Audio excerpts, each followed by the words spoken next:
తెలంగాణలో బీజేపీ ప్రధాన ప్రతిపక్షంగా మారాలి అన్నారు రక్షణ మంత్రి మనోహర్ పారికర్. బలమైన ప్రతిపక్షంగా ఎదిగితే అధికారంలోకి రావడం సులువని ఆయన పార్టీ కార్యకర్తలకు చెప్పారు.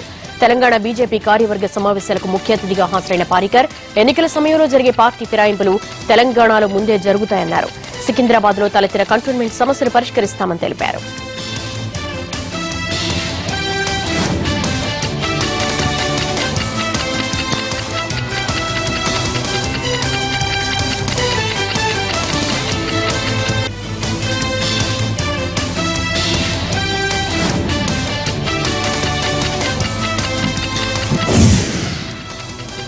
తెలంగాణ ప్రభుత్వం ప్రతిష్టాత్మకంగా నిర్మించిన టీ హబ్ ను కేంద్ర రక్షణ శాఖ మంత్రి మనోహర్ పారికర్ సందర్శించారు.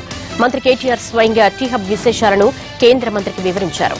టీ హబ్ లోని ఔత్సాహిక పారిశ్రామికవేత్తలతో మనోహర్ పారికర్ మాట్లాడారు. రక్షణ మంత్రితో సెల్ఫీ తీసుకునేందుకు టీ హబ్ లోని యువకులు ఉత్సాహం చూపారు.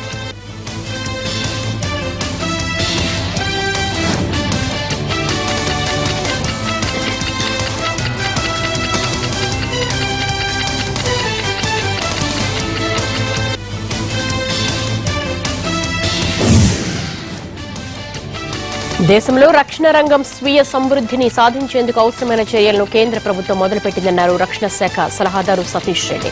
రక్షణ రంగంలో దిగుమతుల నుంచి ఎగుమతులు చేసే దిశగా ఎదిగేందుకు ప్రయత్నాలు మొదలుపెట్టామన్నారు. సికింద్రాబాద్ లోని మిలిటరీ కాలేజీలో జరిగిన కాన్వకేషన్ లో సతీష్ రెడ్డి పాల్గొని డిగ్రీ పట్టాలను ప్రదానం చేశారు. రక్షణ రంగంలో ఐటీ ఉపయోగంపై మరింత దృష్టి సారించాల్సిన అవసరం ఉందన్నారు ఆయన.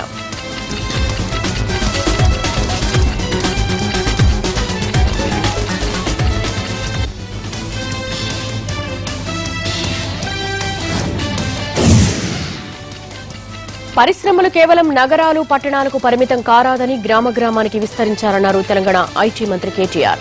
రాష్ట్ర పరిశ్రమల శాఖ వార్షిక నివేదికను విడుదల చేసిన కేటీఆర్ ఇసుక స్థానంలో రాక్ శాండ్ వాడకం పెరిగితే సమస్యలు తగ్గుతాయన్నారు. తెలంగాణ ఐటీ పాలసీకి విదేశాల నుంచి కూడా మద్దతు లభిస్తోందని, ఇంత అనువైన వసతులు మరెక్కడా లేవు అన్నారు మంత్రి.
బురిడి బాబా విచారణలో అనేక కొత్త విషయాలు బయటపడుతున్నాయి. డబ్బు కోసం మధుసూదన్ రెడ్డి కుటుంబాన్ని చంపాలని బురిడి బాబా ప్లాన్ వేసినట్లుగా పోలీసులు చెబుతున్నారు. రిమాండ్ రిపోర్ట్ లో పోలీసులు కీలక విషయాలు చెప్పారు. దీనిపై మరింత సమాచారాన్ని మా ప్రతినిధి రమేష్ వైట్ల అందిస్తారు. బురిడి బాబా ఆ విషయాలకు సంబంధించి కొత్త విషయాన్ని బయటపడుతున్నాయి. బురిడి బాబా ప్రధానంగా డబ్బులు ఏదైతే 1,33,00,000 రూపాయలు తనకు దక్కకపోతే వాళ్ళని కథం చేయడానికి ఏదైతే మధుసూదన్ రెడ్డి బిజినెస్ వ్యాపారాన్ని హత్య చేసేందుకు కూడా ప్లాన్ చేసినట్టుగా పోలీసులు రిమాండ్ రిపోర్ట్ లో పేర్కొనడం జరిగింది. దీనికి సంబంధించిన చాలా విషయాలు తెలుసుకోవాల్సిన అవసరం ఉన్న నేపథ్యంలో బురిడి బాబాతో పాటు మరో ఇద్దరైన దామోదరు శ్రీనివాస్ రెడ్డిని తమ కస్టడీకి అప్పగించాలి, 5 రోజుల కస్టడీకి అప్పగించాలంటూ పోలీసులు నాంపల్లి కోర్టులో పిటిషన్ దాఖలు చేయడం జరిగింది. దీనిపైన విచారణ సోమవారానికి వేస్తున్న సరే మరొక బురిడి బాబా ప్రధానంగా 1,33,00,000 నగదుని ఏదైతే 10 కోట్ల పైగా చేస్తానని చెప్పి మధుసూదన్ రెడ్డి కుటుంబాన్ని నమ్మించాడు. అయితే నమ్మించిన తర్వాత ఆ డబ్బులను తీసుకొని పారిపోవడం జరిగింది. అయితే దానికి ఈ డబ్బులు వచ్చిన తర్వాత ఏం చేయాలనే ఒక ప్లాన్ కూడా బురిడి బాబు దగ్గర ఉంది. ఈ డబ్బులు తీసుకొని వెళ్లి బెంగళూరు శివార్ ప్రాంతంలో ఒక విల్లా, అత్యంత ఖరీదైన ఒక విల్లాని కొనుక్కొని తన కుటుంబంతో అక్కడ సెటిల్ కావాలన్న ప్లాన్ ని బురిడి బాబు వేసినట్టుగా పోలీసుల విచారణ బయటపడింది. దీనికి సంబంధించిన రిమాండ్ రిపోర్ట్ కూడా పోలీసులు కోర్టుకు సమర్పించారు. అయితే 5 రోజుల పాటు తమ కస్టడీకి ఇచ్చిన పక్షంలో మరిన్ని విషయాలు వెలుగులోకి తెస్తామని చెప్పి పోలీసులు పేర్కొన్నారు. మరోవైపు దామోదరు శ్రీనివాస్ రెడ్డి కూడా తనకు పూర్తి స్థాయిలో సహకరించారు. అంతేకాకుండా మధుసూదన్ రెడ్డి మిత్రుడైన మోహన్ రెడ్డి కూడా తనకు గత కొంతకాలం నుంచి పరిచయం ఉంది. అతను కూడా తన దగ్గర డబ్బులు తీసుకున్నాడు, అతని దగ్గర నేను డబ్బులు తీసుకున్నాను, తమతో కలిసి పనిచేస్తుంది కూడా మోహన్ రెడ్డి గతంలో ఒప్పుకున్నాడని చెప్పి ఈ రిమాండ్ రిపోర్ట్ లో పోలీసులు పేర్కొన్నారు. అయితే దీనికి సంబంధించి 5 రోజుల కస్టడీ ఇచ్చిన మరిన్ని వివరాలు కూడా తెలుసుకుంటామని చెప్పి పోలీసులు కోర్టును విన్నవించుకున్నారు. Right Ramesh.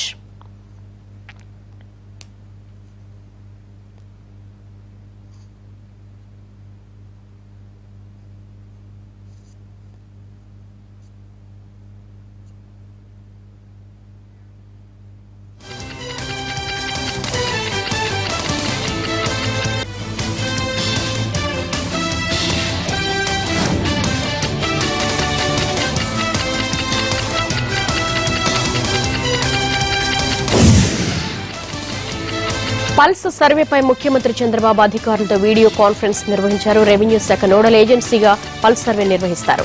Aadhaar card, passbook, water bill, కుల ధృవీకరణ పత్రం వంటి 20 అంశాల ఆధారంగా పల్స్ సర్వే జరగనుంది.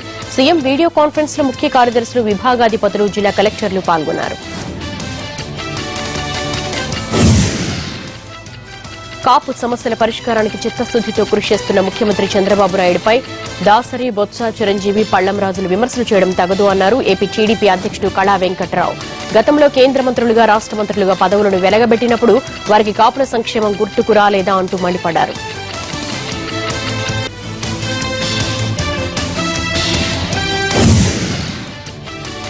ఫిరాయింపుల చట్టానికి సవరణలు తేవాలి అన్నారు భూమన కరుణాకర్ రెడ్డి. ప్రస్తుతం గోదావరి జిల్లాలో యుద్ద వాతావరణం నెలకొందని, హత్యలలో ఏపీ దేశంలోనే 5వ రాష్ట్రంగా రికార్డుకెక్కిందన్నారు. రాష్ట్రంలో శాంతి భద్రతలు కరువయ్యాయని తెలిపారు భూమన.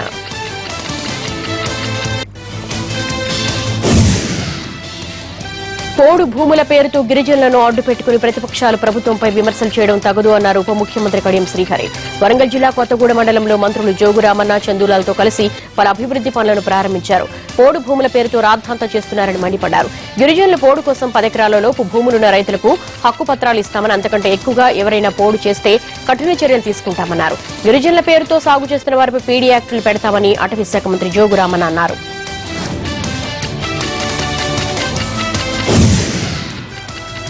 మల్లన్న సాగర్ నిర్వాసితులను ప్రభుత్వం మోసం చేస్తోందని విమర్శించారు కాంగ్రెస్ ఎమ్మెల్యే జీవన్ రెడ్డి. ప్రభుత్వం ఇచ్చిన 123 జీవోలో పరిహారం తప్ప పునరావాసం ప్రస్తావన లేదని తప్పుబట్టారు. అన్నం పెట్టే రైతు నోట్లో మట్టి కొట్టారని ప్రభుత్వం చూస్తోందని దుయ్యబట్టారు. ప్రాజెక్టులను కాంగ్రెస్ అడ్డుకుంటుందన్న హరీష్ రావు వ్యాఖ్యల్లో నిజం లేదన్నారు జీవన్ రెడ్డి.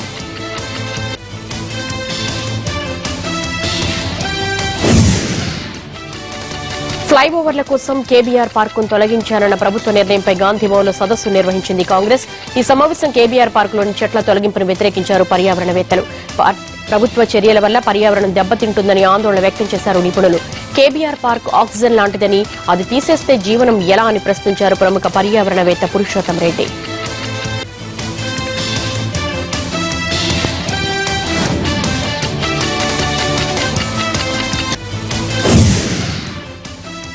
బోనాల పండుగకు అన్ని ఏర్పాట్లను పూర్తి చేశామన్నారు మంత్రి తలసాని శ్రీనివాస్ యాదవ్. రాష్ట్రంలోని ఆలయాలను ఆధునీకరిస్తామన్నారు. బోనాల పండుగకు సంబంధించి పోస్టర్ను అధికారులతో కలిసి విడుదల చేశారు తలసాని.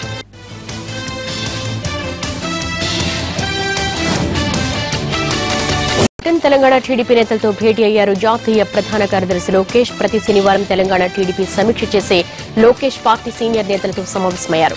పార్టీ పూర్వ వైభవానికి చేపట్టాల్సిన చర్యలపై చర్చించారు. ప్రజా సమస్యలు, ప్రభుత్వ వైఫల్యాలపై చంద్రబాబు సూచించిన విధంగా సిద్దమవుతున్నారా లేదా అన్న దానిపై నేతలతో మాట్లాడిన లోకేష్ మరికొన్ని సూచనలు, సలహాలు ఇచ్చారు.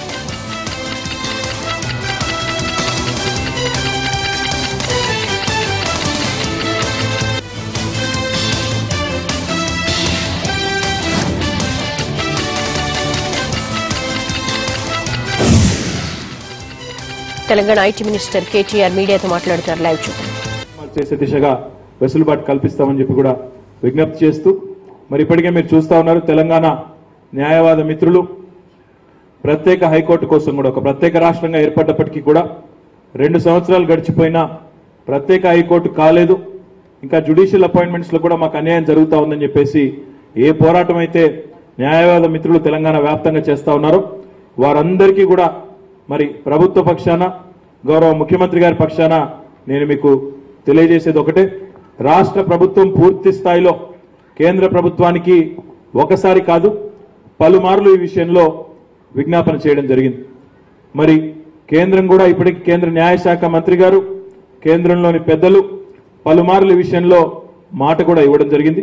మరి వారు తప్పకుండా మాటను విస్మరించకుండా మాటను మన్నించి తొందరలోనే ఈ హైకోర్టును కూడా ప్రత్యేకంగా ఏర్పాటు చేసి జ్యుడిషియల్ అపాయింట్మెంట్స్ లో కూడా అందరికీ న్యాయం జరిగే విధంగా చేస్తారని చెప్పి కూడా మనసారా ఆశిస్తూ మరి రాష్ట్ర ప్రభుత్వ పరంగా మనం ఎంతైతే ఒత్తిడి రాబోయే పార్లమెంట్ సమావేశాల్లో కానీ గౌరవ ప్రధానమంత్రి గారి దగ్గరికి మళ్ళీ తొందరలోనే ముఖ్యమంత్రి గారు వెళ్ళబోతా ఉన్నారు, అక్కడ కానీ మళ్ళీ తీసుకొస్తామని చెప్పి కూడా తెలియజేస్తూ న్యాయవాదుల సంక్షేమానికి సంబంధించి ఈ దేశంలో ఏ రాష్ట్ర ప్రభుత్వము చేయని విధంగా 100 కోట్ల రూపాయల సంక్షేమ నిధిని కూడా కేటాయించిన ఏకైక ప్రభుత్వం భారతదేశంలో తెలంగాణ ప్రభుత్వం అనే విషయాన్ని కూడా నేను మీకు గుర్తు చేస్తా ఉన్నాను.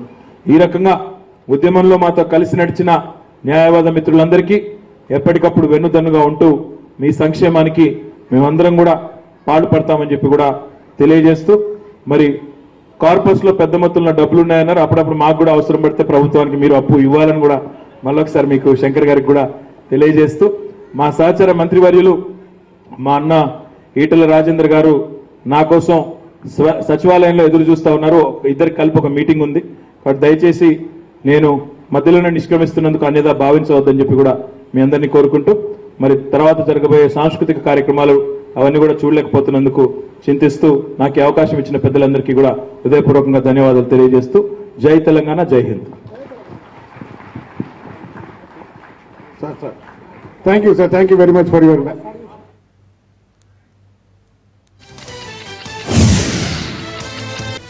అధికారులు ప్రతిపాదిస్తున్న జిల్లా పునర్విభజన అశాస్త్రీయంగా ఉందని కరీంనగర్ జిల్లా పరిరక్షణ సమితి ఆరోపించింది. పునర్విభజనను వ్యతిరేకిస్తూ కరీంనగర్లో రౌండ్ టేబుల్ సమావేశం నిర్వహించారు.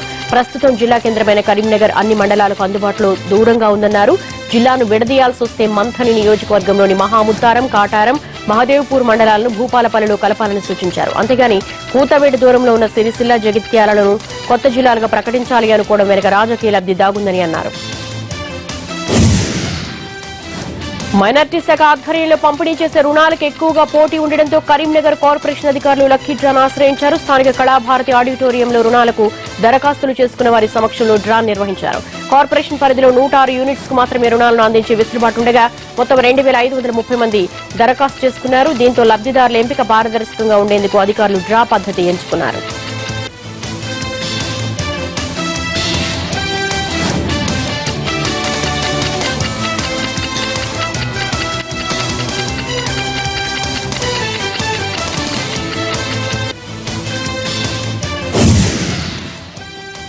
సికింద్రాబాద్ సెయింట్ ఆండ్రూస్ స్కూల్ వద్ద పేరెంట్స్ ఆందోళనకు దిగారు. స్కూల్ టైమింగ్స్ ను ఇష్టానుసారం ఎందుకు మారుస్తున్నారంటూ ప్రశ్నించిన తల్లిదండ్రులతో యాజమాన్యం దురుసుగా ప్రవర్తించింది.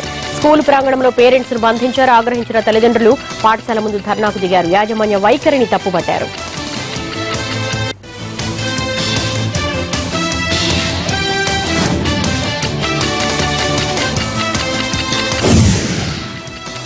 స్కూల్స్ ప్రారంభమై ఇంకా 10 రోజులైనా కాలేదు. అప్పుడే వరుస విషాదాంతాలు కంటతడి పెట్టిస్తున్నాయి. మహబూబ్నగర్ జిల్లా షాద్నగర్ రైతు కాలనీలో స్కూల్ బస్సు ఓ చిన్నారి ప్రాణాలు బలి తీసుకుంది. డ్రైవర్ నిర్లక్ష్యంతో 2 ఏళ్ల చిన్నారిపైకి బస్సు ఎక్కడంతో పాప అక్కడికక్కడే మృతి చెందింది.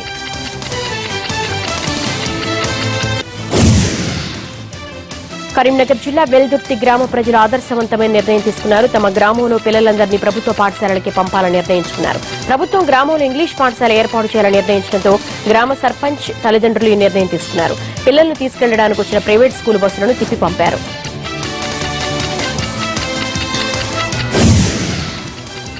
హైదరాబాద్ బంజారాహిల్స్ ఎమ్మెల్యే కాలనీలోని సినీ నటి మాజీ ఎంపీ విజయశాంతి ఇంట్లో చోరీ జరిగింది. డైమండ్ రింగ్ తో పాటు బంగారు గొలుసు చోరీకి గురైనట్లుగా సమాచారం. ఇంట్లో పనిచేసే వ్యక్తులు చోరీకి పాల్పడి ఉంటారని అనుమానిస్తున్నారు. విజయశాంతి నివాసంలో చోరీ జరిగినట్లు ఇప్పటి వరకు తమకు ఎలాంటి ఫిర్యాదు అందలేదని పోలీసులు అంటున్నారు.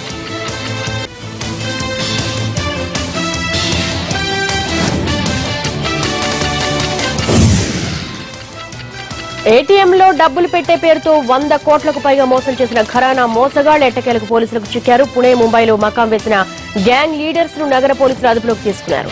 హైదరాబాద్ లో మారేడుపల్లి కేంద్రంగా ఆర్సీఐ అనే కంపెనీ పెట్టి ఏటీఎంలలో డబ్బులు నింపే కాంట్రాక్ట్ తీసుకున్నారు కేటుగాళ్లు. ఓ ముంబై కంపెనీకి అనుబంధంగా ఈ సంస్థ పనిచేస్తోంది. బ్యాంకుల సొమ్మును ఈ ముఠా సొంత అవసరాల కోసం వాడుకుంది. విషయం బయటపడటంతో పారిపోయిన కిరాడీలు పోలీసులకు దొరకకుండా కొన్నాళ్లు తప్పించుకు తిరిగారు.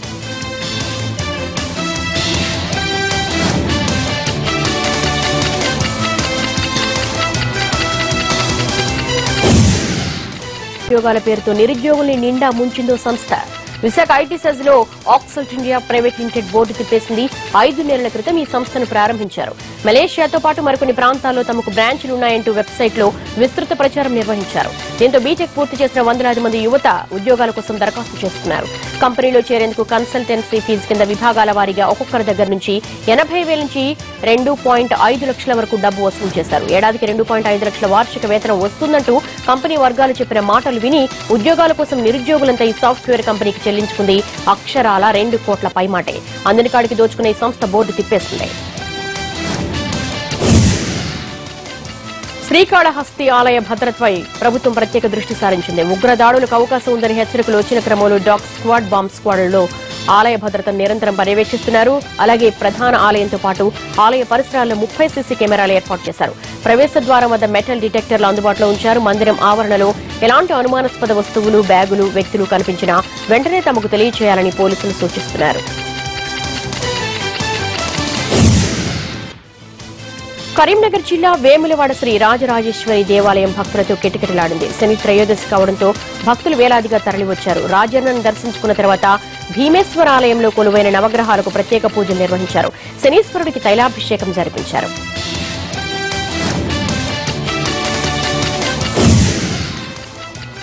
తమిళ జాలర్లపై శ్రీలంక నేవీ దాడులు చేయకుండా కేంద్రం చర్యలు తీసుకోవడం, దక్షిణాది నదుల అనుసంధానం, ములై పెరియార్ డ్యాం ఎత్తు పెంచడం వంటి 14 తీర్మానాలు చేసింది అన్నాడీఎంకే కార్యవర్గ సమావేశం. తమిళనాట రెండోసారి అధికారం చేపట్టాక జరిగిన తొలి సమావేశానికి ప్రధాన కార్యదర్శి జయలలితతో సహా పార్టీ ముఖ్యులంతా హాజరయ్యారు. రెండోసారి అధికారం చేపట్టగలిగిన ఈసారి ప్రతిపక్షం బలంగా ఉంది. డీఎంకే చెప్పుకోదగ్గ స్థాయిలో పుంజుకోకపోవడంతో కూడా సమావేశంలో చర్చ జరిగింది.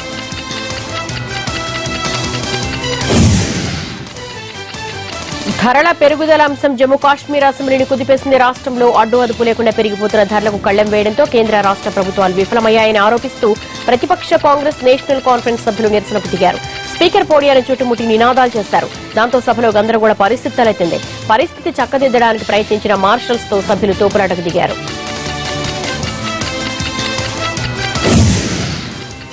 మరోవైపు జమ్మూ కాశ్మీర్ అసెంబ్లీ బయట కూడా ఉద్రిక్త పరిస్థితులు చోటు చేసుకున్నాయి. ఉద్యోగాలను క్రమబద్దీకరించడంతో పాటు కనీస వేతనాలు చెల్లించాలంటూ ఎంప్లాయీస్ అసెంబ్లీ ఆవరణలో ఆందోళనకు దిగారు. ఇచ్చిన హామీలను నిలబెట్టుకోవడం లేదంటూ ప్రభుత్వానికి వ్యతిరేకంగా నినాదాలు చేశారు.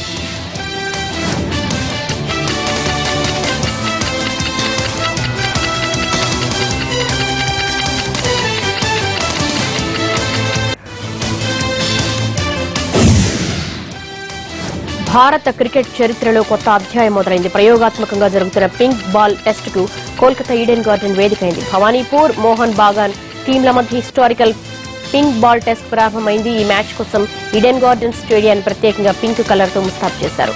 అటు అభిమానులు కూడా భారీ సంఖ్యలో హాజరై ప్లేయర్లను ఎంకరేజ్ చేశారు.